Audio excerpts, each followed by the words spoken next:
Hello students, sigma classes में आप सभी का बहुत बहुत स्वागत है। आज के इस वीडियो में पढ़ेंगे हम कक्षा 10 की गणित निर्देशांक ज्यामिति, उसकी एक्सरसाइज नंबर 6.2। क्वेश्चन नंबर 2 है। क्वेश्चन है बिंदुओं 4, -1 और -2, -3 को जोड़ने वाले रेखाखंड को समत्रिभाजित करने वाले बिंदुओं के निर्देशांक ज्ञात कीजिए। ठीक है, इसमें हमें 2 पॉइंट दिए हैं। एक पॉइंट हमें दिया है 4, -1, ठीक है, और दूसरा पॉइंट दिया है हमें -2, -3। ये दो हमें पॉइंट दिए हैं। उसके बाद कह रहा है इसको जोड़ने वाले रेखाखंड को, इसको जोड़ दो।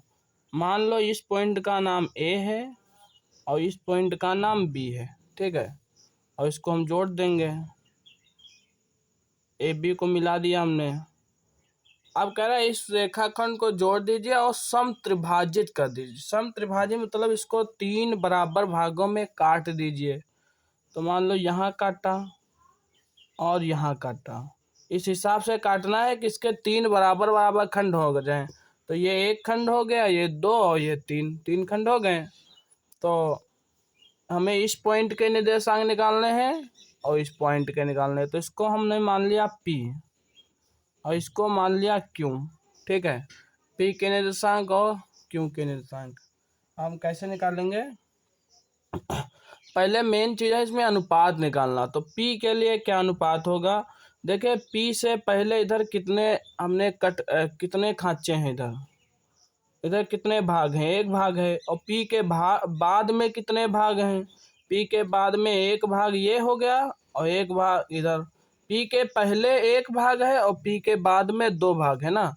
तो P का अनुपात हो जाएगा 1:2, ठीक है। और क्यों का अनुपात कितना होगा? Q से पहले कितने भाग हैं? Q से पहले एक भाग और 2 भाग, पहले 2 भाग हैं। और Q के इधर इस साइड में कितने भाग हैं? 1। तो Q का अनुपात जो होगा वो होगा 2:1, इधर 2 भाग और उधर 1 भाग, ठीक है। अब इसमें हम विभाजन सूत्र लगाएंगे। तो पहले P के निकालेंगे फिर Q के। देखिए जो ये पॉइंट दिए हैं ए बी, ए को हम मान लेंगे x1 और y1 और बी को मान लेंगे x2 और y2, ठीक है। लिखेंगे विभाजन सूत्र से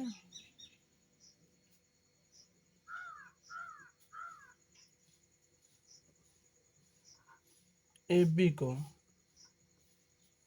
1:2 में विभाजित करने वाले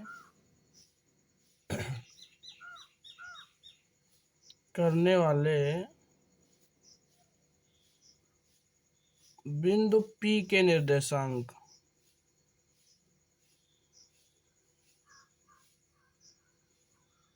बिंदु P के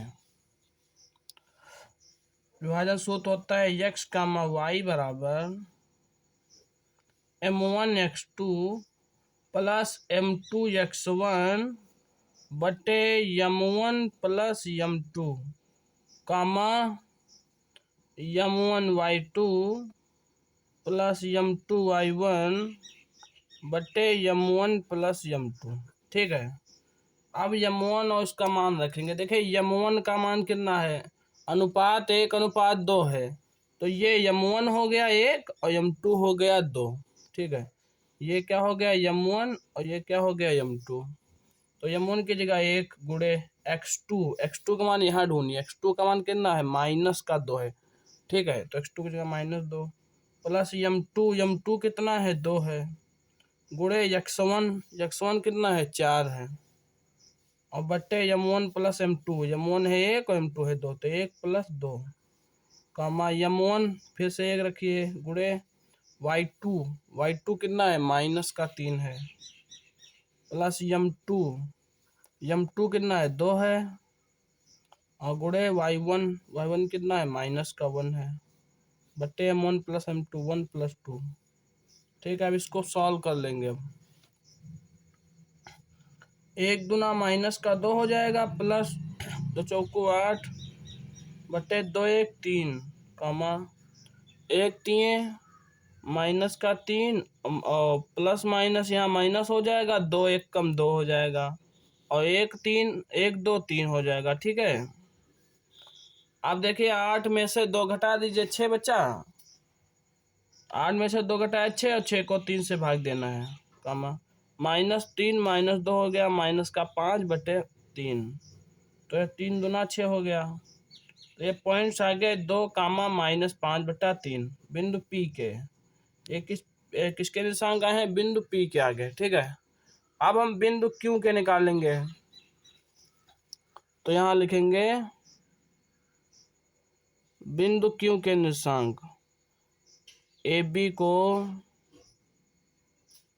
अब बिंदु क्यू किस अनुपात में विभाजित करा है? 2:1 ना, तो ए बी को 2:1 में विभाजित करने वाले बिंदु क्यू के निर्देशांक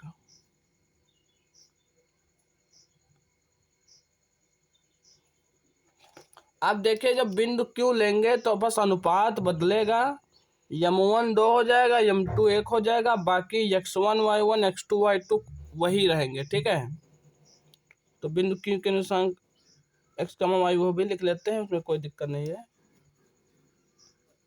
सूत्र वही रहेगा m1 x2 plus m2 x1 बटे m1 प्लस m2 कामा m1 y2 m2 y1 बटे m1 प्लस m2। ठीक है, m1 अब की बात 2 है, x2 कितना है? -2 है, प्लस m2 1 है, x1 कितना है? 4 है और 2 प्लस 1, 2 गुणे y2 कितना है? -3 है, m2 कितना है? 1 है, y1 कितना है? -1 है बटे 2 प्लस 1। ठीक है, अब इसको सॉल्व कर लेंगे,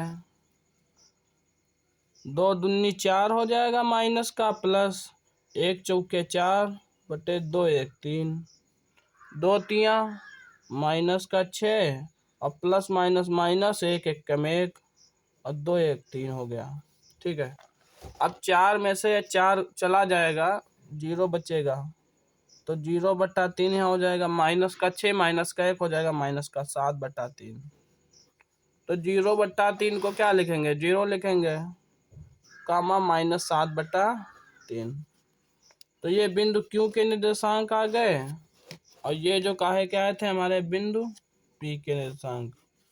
ठीक है।